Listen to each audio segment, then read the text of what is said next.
জাতিসংঘের সাধারণ পরিষদের ৬৯তম অধিবেশনে যোগ দিতে রাতে নিউ ইয়র্ক যাচ্ছেন প্রধানমন্ত্রী শেখ হাসিনা। হযরত শাহজালাল আন্তর্জাতিক বিমানবন্দর থেকে আমিরাত এয়ারলাইন্সের একটি ফ্লাইটে করে রাত ৯:৩০টায় তার ঢাকা ছাড়ার কথা রয়েছে।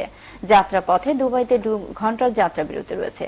২৭ সেপ্টেম্বর জাতিসংঘ সাধারণ পরিষদের এই অধিবেশনে বাংলাদেশের পক্ষে বাংলায় ভাষণ দেবেন প্রধানমন্ত্রী শেখ হাসিনা। এক সপ্তাহের এই সফরকালে ভারত, নেপাল, চিলি ও বেলারুশের রাষ্ট্র ও সরকারের প্রধানের সঙ্গে বৈঠক করারও কথা রয়েছে তার। এছাড়াও বাংলাদেশের জাতিসংঘের সদস্যপদ লাভের ৪০তম বার্ষিকী পালন উপলক্ষে একটি অনুষ্ঠানে যোগ দেবেন প্রধানমন্ত্রী। সংবাদ এবার একটা বিরতি, ফিরছি যখন সঙ্গে থাকছে।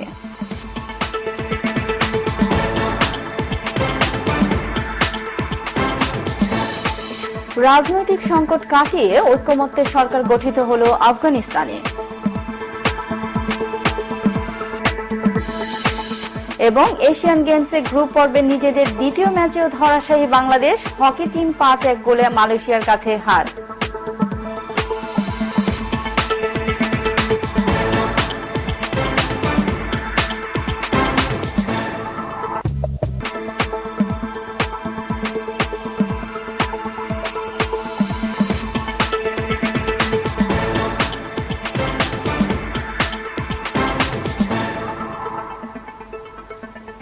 আবারও আমন্ত্রণ মোহনা সংবাদে। টাঙ্গাইলের মির্জাপুরে পিকআপ ও কাভার্ড ভ্যানের মুখোমুখি সংঘর্ষে ৩ জন নিহত ও ৬ জন আহত হয়েছে। সকাল ৭টায় উপজেলার জামরকি এলাকায় এ দুর্ঘটনা ঘটে। নিহতরা হলেন জেলার কালীহাতির চীনামুড়া গ্রামের আব্দুর রশিদ মিয়া, সদর উপজেলার বোয়ালিয়া গ্রামের ইসমাইল হোসেন ও জামরকি এলাকার লেবু মিয়া। আহতদের অবস্থা গুরুতর হওয়ায় তাদের টাঙ্গাইল সদর হাসপাতালে নেওয়া হয়েছে। সুনামগঞ্জে পিতা, স্ত্রী ও ২ বছরের শিশু কন্যাকে কুপিয়ে হত্যা করেছে আলফু মিয়া নামে এক ব্যক্তি। দক্ষিণ সুনামগঞ্জ উপজেলার পশ্চিম পাগলা ইউনিয়নের ব্রাহ্মণগাঁও গ্রামে শনিবার রাতে এই ঘটনা ঘটে।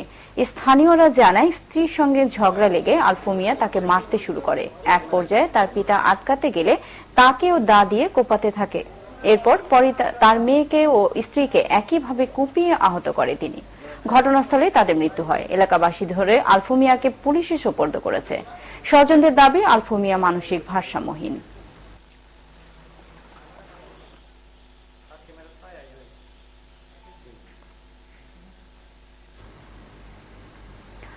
এসএলএম গ্রুপ চট্টগ্রাম সংবাদ।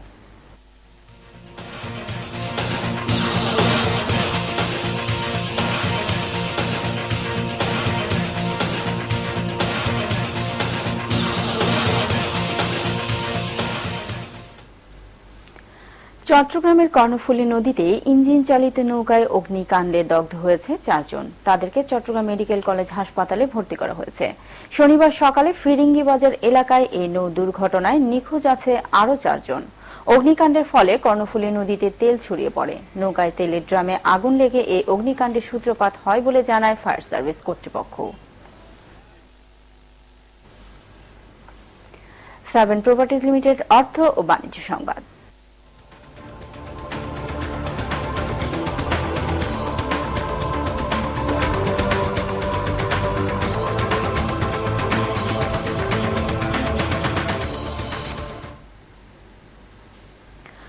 মূল্যসূচকের ঊর্ধ্বমুখী প্রবণতায় ঢাকা স্টক এক্সচেঞ্জ ডিএসসিতে লেনদেন চলছে। লেনদেন শুরুর ২ ঘণ্টা পর ডিএসসির প্রধান সূচক আগের দিনের চেয়ে ৫৪ পয়েন্ট বেড়ে ৪,৯২১ পয়েন্টে অবস্থান করে। এ সময় লেনদেন হয় ৫৩১ কোটি টাকার শেয়ার ও মিউচুয়াল ফান্ডের ইউনিট। লেনদেন হওয়া কোম্পানির মধ্যে দাম বেড়েছে ২১৮টির, কমেছে ৫৪টির এবং অপরিবর্তিত আছে ১৩টি কোম্পানির শেয়ার।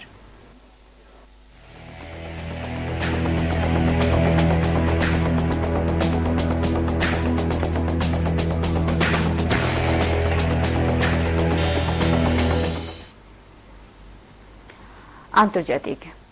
অবশেষে কয়েক মাসের রাজনৈতিক সংকট কাটিয়ে ঐকমত্যের সরকার গঠিত হল আফগানিস্তানে। সকালে রাজধানী কাবুলে এক অনুষ্ঠানে ঐকমত্যের সরকার গঠনের চুক্তিতে স্বাক্ষর করেন প্রেসিডেন্ট নির্বাচনের ২ প্রতিদ্বন্দ্বী প্রার্থী আশরাফ ঘানি ও আব্দুল্লাহ আব্দুল্লাহ।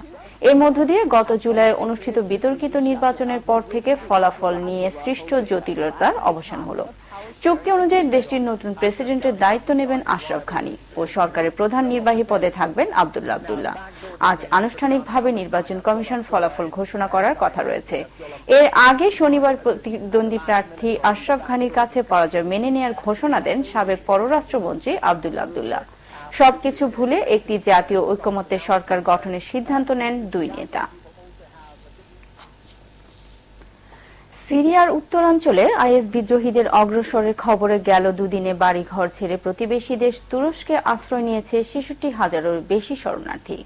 জাতিসংঘের শরণার্থী বিষয়ক সংস্থা জানায়, গেল শুক্রবার সিরিয়া তুরস্ক সীমান্ত খুলে দিলে বাড়িঘর ছেড়ে পালানো শুরু করে সংখ্যালঘু কুর্দি সহ স্থানীয় অধিবাসীরা।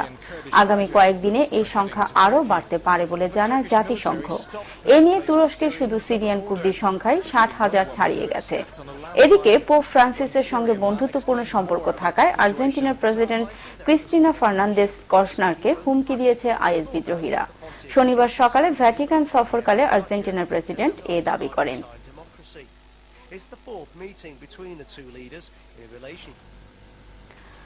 কয়েকদিনের টানা সংঘর্ষের পর অবশেষে সরকারের সঙ্গে শান্তি চুক্তি করল ইয়েমেনের শিয়া হাউথি বিদ্রোহীরা। শনিবার দুপক্ষের মধ্যে এই চুক্তি হয়েছে বলে আনুষ্ঠানিকভাবে জানায় জাতিসংঘের এক বিশেষ দূত। নিরাপত্তা বাহিনীর সঙ্গে গত বৃহস্পতিবার থেকে শুরু হওয়া সংঘর্ষে শনিবার পর্যন্ত ১২৫ জনেরও বেশি বিদ্রোহী প্রাণ হারায়। নিরাপত্তা হুমকির কারণে বাতিল করা হয় রাজধানী সানার আন্তর্জাতিক ফ্লাইট। সম্প্রতি প্রেসিডেন্ট আব্দুর রাব্বুর মনসুরের পদত্যাগ সহ বিভিন্ন দাবিতে জোরালো আন্দোলন শুরু করে শিয়া বিদ্রোহীরা। এর জের ধরে দেশটির উত্তরাঞ্চলে শিয়া অধ্যুষিত বেশ কিছু এলাকা নিজেদের নিয়ন্ত্রণে নেয় হাউথি যোদ্ধারা। গেল মাস থেকে সানায় বিক্ষোভ শুরু করলে তাদের সঙ্গে সংঘর্ষে জড়িয়ে পড়ে সরকারি বাহিনী।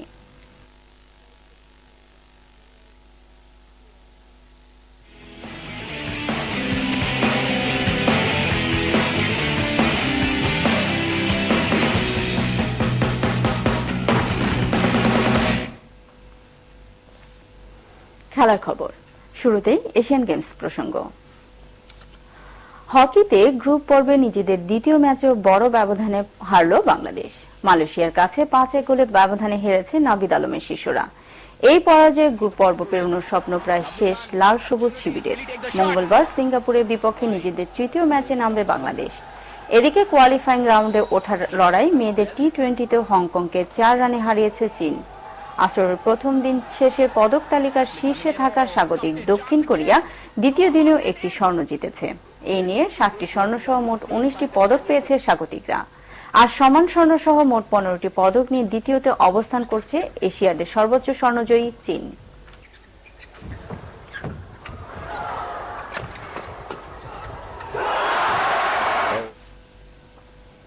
ক্রিকেট, চ্যাম্পিয়ন্স লিগ টি-20তে ক্যারিবিয়ান ক্লাব বার্বাডোস ট্রাইডেন্টসকে ৪ উইকেটে হারিয়েছে কিংস 11 পাঞ্জাব।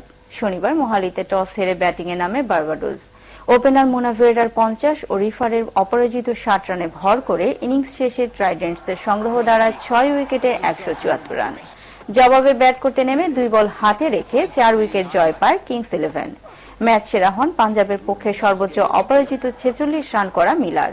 এর আগে দিনের প্রথম ম্যাচে ডলফিন্সকে ৬ উইকেটে হারায় পার্থ। টস জয়ী ডলফিন্স নির্ধারিত ২০ ওভার শেষে ৭ উইকেটে ১৬৪ রান সংগ্রহ করে। প্রতিদ্বন্দ্বিতাপূর্ণ লড়াই নির্ধারিত ওভারের শেষ বলে জয় পায় পার্থ। ফুটবল, ক্রিস্টিয়ানো রোনালদোর হ্যাটট্রিকটিতে ডিপোর্টিভো লা করুনাকে গোলবন্যায় ভাসিয়ে লা লিগায় শনিবার প্রতিপক্ষের মাঠে ২-৮ গোলে জয় পায় কার্লো আনচেলোত্তির শিষ্যরা। এদিন খেলার ৮ মিনিটেই গোল উৎসব শুরু করেন পর্তুগিজ তারকা রোনালদো। গ্যারেথ বেল ও হার্নান্দেজ করেন ২টি করে গোল। অপর একটি করেন বিশ্বকাপে গোল্ডেন বুট জয়ী রদ্রিগেজ।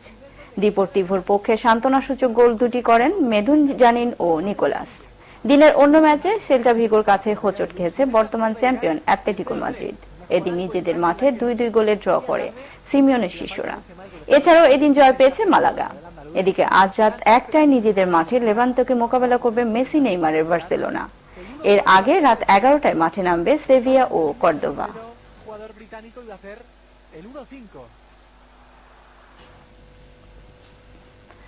ইংলিশ প্রিমিয়ার লিগে আবারও হারল গেল আসরের রানার্স আপ লিভারপুল। শনিবার ওয়েস্ট হ্যামের কাছে ৩-১ গোলে হারে ব্রেন্ডন রজার্সের দল। খেলা শুরু হওয়ার ২ মিনিটের মধ্যে উইনস্টন রিডের গোলে এগিয়ে যায় ওয়েস্ট হ্যাম। এর ৫ মিনিট পরে আরেকটি গোলে ব্যবধান দ্বিগুণ করে জি স্যাকো। প্রতিপক্ষের শিবিরে হানা দিয়ে ২৬ মিনিটের মাথায় স্টার্লিং এর একটি গোল ব্যবধান কমালেও ৮৮ মিনিটে মর্গানের আরেকটি গোলে ৩-১ ব্যবধানে জয় নিয়ে মাঠ ছাড়ে ওয়েস্ট হ্যাম। দিনের অন্য ম্যাচে অ্যাস্টন ভিলাকে ৩-০ গোলে হারায় আর্সেনাল। এই জয়ে লিগে গানারদের জয়ের ধারা অব্যাহত থাকলো। এদিকে সাউদাম্পটনের কাছে ১-০ গোলে হারে সোয়ানসি সিটি।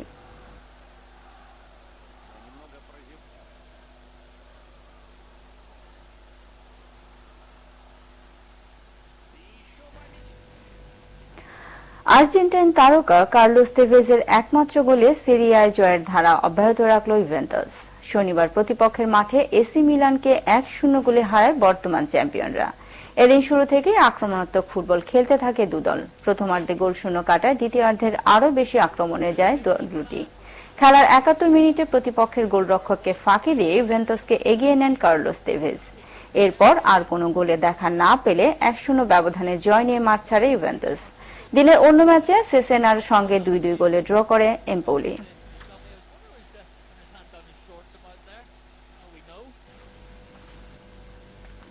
বুন্দেসলিগায় হোঁচট খেয়েছে লিগের শীর্ষ দুই ক্লাব বায়ার্ন মিউনিখ ও শালকে।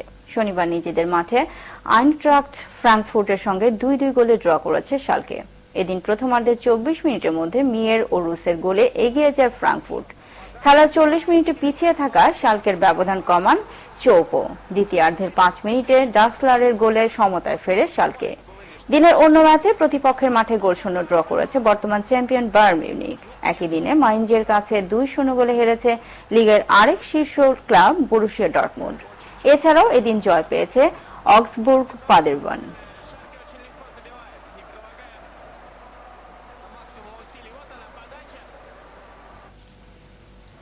শেষ করব মোহনা সংবাদ, যাবার আগে শিরোনামগুলো আরো একবার।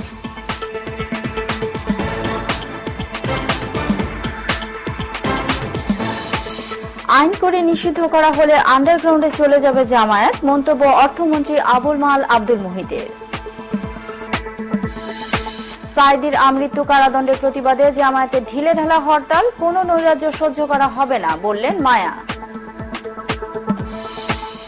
আইন শৃঙ্খলা বাহিনী রাজনৈতিক স্বার্থে ব্যবহৃত হলে শান্তি প্রতিষ্ঠা সম্ভব নয় বললেন মানবাধিকার কমিশনের চেয়ারম্যান মিজানুর রহমান। এবং ঈদের আগেই গার্মেন্টস শ্রমিকদের বেতন বোনাসের নিশ্চয়তা দিলেন শ্রমমন্ত্রী।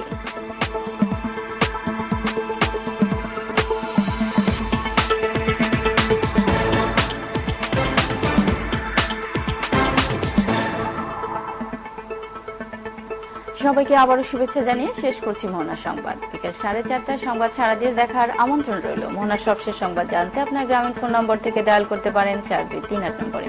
সঙ্গে থাকার জন্য ধন্যবাদ।